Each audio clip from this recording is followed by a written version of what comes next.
Not all legends are meant to be commanders, and that's a good thing. It means that we can see cards and creatures printed and not immediately have to build commander decks around them. But that does leave many legends, especially from the last year with over 400 new legends printed, that are severely underrepresented. So I've scoured EDHRec, which compiles deck lists from every major deck building site for the legends printed last year with the fewest decks built around them, and how I'd brew them to give them the spotlight, even just for a little bit. As a caveat, I am excluding partners, doctors, and other paired mechanics. Before we get started, be sure to hit that like button, bell icon, and subscribe to never miss a brew. At number 5, with just 40 decks built around them as the commander, is Old Flitterfang from Wilds of Eldraine. This uncommon 5-mana rat fairy is a 3/4 that has flying and reads, at the beginning of each end step, if a creature died this turn, create a food token. 3. Sacrifice another creature or artifact, Old Flitterfang gets +2/+2 until end of turn. Normally, uncommon legends give us really interesting build-arounds and signposts for what color combinations want to do in a set. Look at Kutzil Malamet Exemplar, or Cormella Glamour Thief, or Greta Sweet-Tooth Scourge as examples of this, but there's a few key things holding Flitterfang back from being recognized in the same tier. First being monocolored. As opposed to the typical cycle of multicolored legends we've been getting in each and every set for years now, Flitterfang is mono-black, immediately limiting some of our options for building. All told, mono-black has 22 cards that all refer to food tokens in some way, mostly printed last year in Wilds of Eldraine and Lord of the Rings. While that's not a massive breadth of cards, it's certainly not nothing.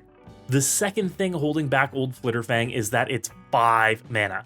For 5 mana, you get commanders like Firja, Judge of Valor, Imodi, Celebrant of Bounty, or Sir Conrad the Grim. All uncommon, all 5 mana, all able to support decks with them at the lead. The theme, part aristocrats, part food, that Old Flitterfang wants us to create just isn't strong or synergistic, and its own ability doesn't play well into any meaningfully straightforward concepts. So then, how would I build Old Flitterfang? The biggest thing that Old Flitterfang has going for it is that its triggered ability to make food tokens is at the end of each end step, your opponent's as well. This means a deck with Old Flitterfang wants to be making everyone lose a creature on their turns to maximize food generation. So the Abyss style effects that force people to sacrifice creatures in their upkeeps is a great way to reliably trigger this effect. The Abyss costs hundreds of dollars, but cards like Magus of the Abyss, Call to the Grave, and Woebringer Demon are all incredibly affordable effects to fill this deck in with. Cards like Culling Scales work well to have token players sacrifice a token every upkeep, as they always have a converted mana value of 0.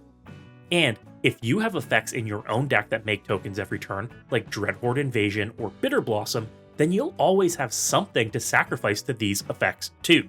So what is the payoff with Black having so many food tokens? Some of the best win conditions actually. Disciple of the Vault and Marionette Master immediately come to mind. If you're creating 4 food token every turn cycle, minimum, then you can reliably trigger these effects to drain opponents. On top of this, you can use the amassed food tokens to pump creatures with a Nettle Cyst or Cranial Plating. Not bad effects to put on a commander that already has flying to begin with. There's also the new Tarian Soul Cleaver which, surprise, also triggers on artifacts being put into graveyards from the battlefield. If you get an engine purring, you can no doubt get a big Old Flitterfang fast. Clocking in at number 4 on our list with only 40 decks is Strax Sontaran Nurse. From the Doctor Who set, Strax the Potato is a 5-mana red and green 5/5 alien cleric with vigilance and trample. They read, 2 tap, sacrifice an artifact, choose a player at random. When you do, Strax fights another target creature that player controls. And when Strax deals damage to a creature, any kind of damage, you put a +1/+1 counter on Strax. Now this one is interesting. That first ability to fight a creature a random player controls can and likely will select you when activated. It's not limited to opponents only. This is likely one of the reasons we aren't seeing many decks with Strax at the helm. However, it's that second ability, getting a counter when Strax deals damage to a creature, that redeems this lovable potato of a companion. Being in Gruul colors, we actually have some competition for the same archetype, which is likely why Strax is underrepresented. Brondis, Rage of Ancients, and Naiath of the Dire Hunt both want to get fighty and have damage dealt to creatures you control or your commander, and both see significantly more play. Taking the random element out of fighting is important because, as anyone who has cast a gamble can attest, random is very often not weighted in your favor. However, being a Gruul creature with two important keywords, Vigilance and Trample, means you get to get very aggressive, attacking often without consequence since you're never left unable to block. Upsides for sure. But does that make him better than a Halana and Elena partners? Does that make him more interesting to build than Rurikthar the Unbowed? Probably not. But if I were to build Strax, how would I build him? For me, this would be all about the Fight Club. Ancient Animus, Bushwhack, Ents Fury. Cram the deck full of effects that can have your commander pick off smaller creatures on the battlefield, take a point or two of damage, and grow bigger and bigger. Getting into counter-adding or doubling effects like Hardened Scales or Ozolith the Shattered Spire only means Strax can rule the battlefield and show the prowess only a proud Sontaran can display.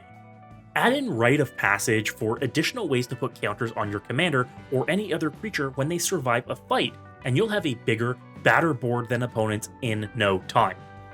As a finisher, you can throw in Chandra's Ignition, causing Strax to deal damage to every creature on the battlefield, and you can easily be swinging for 3 or 4 times lethal commander damage with nothing in the way to stop you. This is a deck that would love to have Brash Taunter and Stuffy Doll in the 99, so if that's your favorite flavor, Strax is a commander that's worth another look.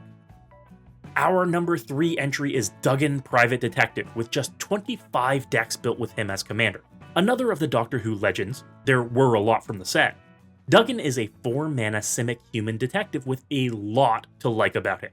He reads, Duggan's power and toughness are each equal to the number of cards in your hand. Whenever Duggan enters the battlefield or attacks, investigate. And you can pay 2 mana and tap him to deal damage equal to twice his power to a creature. But this is only ever activated once.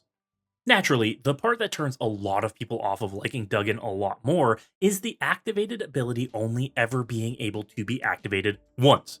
It's a big punch, some may say the most important punch in history, but that eliminates a full third of his usefulness on activation.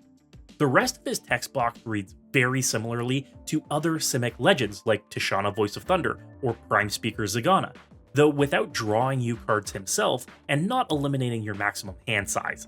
All these little caveats make things much trickier when building around it. But I do think Duggan's stock will rise soon with Murders at Karlov Manor releasing in a matter of weeks. We'll see very strong Investigate and Clue synergies coming from the set, like we've seen on Deduce or Out Cold already. However, having to draw cards with Investigate is a lot more costly than other similar legends drawing cards on Enters the Battlefield. So the question would be, what would I include with a deck led by Duggan Private Detective? We need more draw synergies firstly. Leaning on Green's ability to draw cards when creatures enter the battlefield, like with Garruk's Uprising or Guardian Project or Elemental Bond, means we can have Duggan drawing us cards to bulk himself up, which works well with how to solve the issue of his activated ability being used only once per game. Blink. If we blink Duggan, he's seen as a new object, just like recasting him would. So including Thassa Deep Dwelling, Conjurer's Closet, and Essence Flux lets us use his ability over and over again while triggering the Enters the Battlefield effect of Duggan and other synergies. Then all we have to do is negate our maximum hand size, easy with a Reliquary Tower, Thought Vessel, or Decanter of Endless Water, and we'll be set to rock in with a beefy detective every turn. Naturally though, any commander that makes food, treasure, or clues is right for my favorite, Academy Manufactor, to assist with generating mana or gaining life too. We can include artifact synergies like Jaheira Friend of the Forest or Inspiring Statuary to make these tokens do work for us as well. Is it anything more thrilling than the options we already have? Maybe not. Could it be your next favorite deck? Possible. Also, with just 25 decks to his name, is the Master Gallifrey's End. One of 5 different iterations of the Doctor's Nemesis printed in the Doctor Who set, this 4-mana Rakdos version is a 4/3 Time Lord Rogue that reads, whenever a non-token artifact creature you control dies, you may exile it. If you do, choose an opponent with the most life among your opponents. They face a villainous choice. They lose 4 life, or you create a token that's a copy of that card. This one is a little tricky. There's a lot built into this version of the Master to love, but a lot that limits the abusability of him as a commander. The fact that it has to be a non-token artifact creature rather than just a non-token creature is the biggest issue here. Otherwise, we could just pack the deck with small creatures that have great enters the battlefield or leaves the battlefield effects, like Bone Shredder or Keldon Marauders, and have a great outlet for aristocrat shenanigans, a la a Rakdos version of Shiri, Shizo's Caretaker.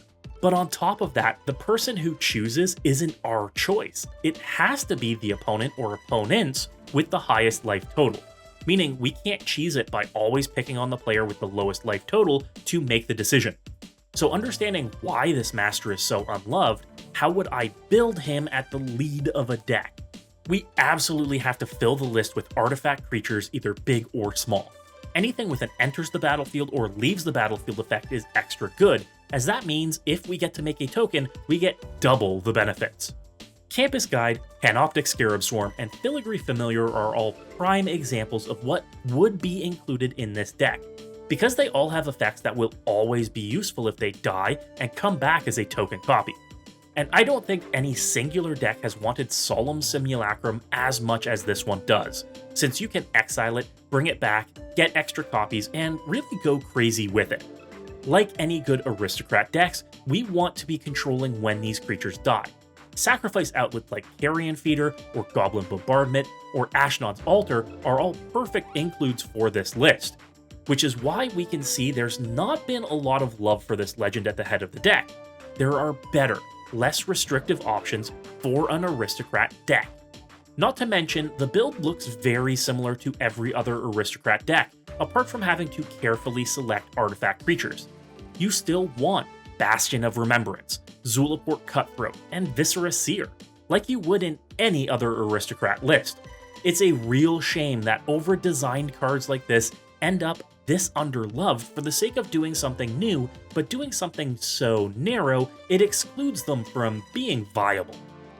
And lastly, the legend from last year with the fewest decks on EDHRec is Monstrosity of the Lake, with just 13 decks to its name.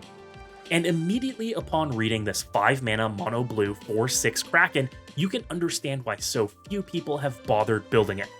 It reads, when Monstrosity of the Lake enters the battlefield, you may pay 5. If you do, tap all creatures your opponents control, then put a stun counter on each of those creatures. For those unfamiliar, if a creature with a stun counter on it would become untapped, you instead remove a stun counter. It also has Island Cycling for 2 mana.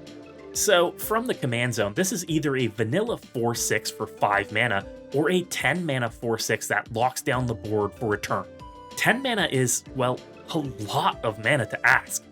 And the Island Cycling tells us exactly what this legend was intended for, the 99 rather than the command zone. Because Island Cycling requires you to discard the card from your hand, the chances of your commander ever being in your hand are slim. But it takes a truly creative mind to find the best use even for the worst legends, and I have an idea here. Coupled with regular blink enablers like Thassa Deep Dwelling and Conjurer's Closet, this legend creates a soft lock on the board. Because that ability to pay 5 mana and tap everything your opponents control is an enters the battlefield effect rather than a cast effect like Kicker. If we can regularly blink the Monstrosity and pay 5, we can keep the board locked down forever. This would force our opponents into playing a creature every turn or being wide open for attacks. We could put other big sea monsters in the deck like Spawning Kraken or Hullbreaker Horror to set our opponents back even further and further each turn. Now, this would be a big mana deck, so we would need 5 mana roughly every turn or every other turn to lock the board down to a state where we can run amok freely, which means we want tons of artifact mana. Thran Dynamo, Gilded Lotus, Throne of Eldraine, all aiming to get us to cast big blue beasts and protect the board. We could even go full High Tide with the deck too, regularly doubling our mana production from a mana base made almost entirely from basic islands. A spattering of blues counter magic would go a long way to squashing board wipes, so Negate, Swansong, and Classic Counterspell all make this list work. With a deck built specifically around it, I can see this actually being strong or even oppressive at a table, which is likely one of the reasons it's seen so few decks built for it. Be sure to let me know in the comments which of these brews you'd like to see a full deck list for, and which of these unloved commanders is your favorite. Be sure to hit that like and subscribe button too. If you want to pick up any of the cards mentioned today, head over to my sponsor, Face to Face Games. With a massive selection of singles and sealed product, you can use my promo code MECHANIC for 5% off your entire order right now. And be sure to check out all of my decks at my sponsor, Moxfield. Moxfield is the best deck building platform in the world and makes building and testing decks easier than ever. Use the link in the description to check out my brews, and be sure to follow my profile while you're there. While you're here, don't miss these other videos on brews and deck builds either. If you were inspired to brew today, you have to subscribe. And as always, folks, good luck and have fun.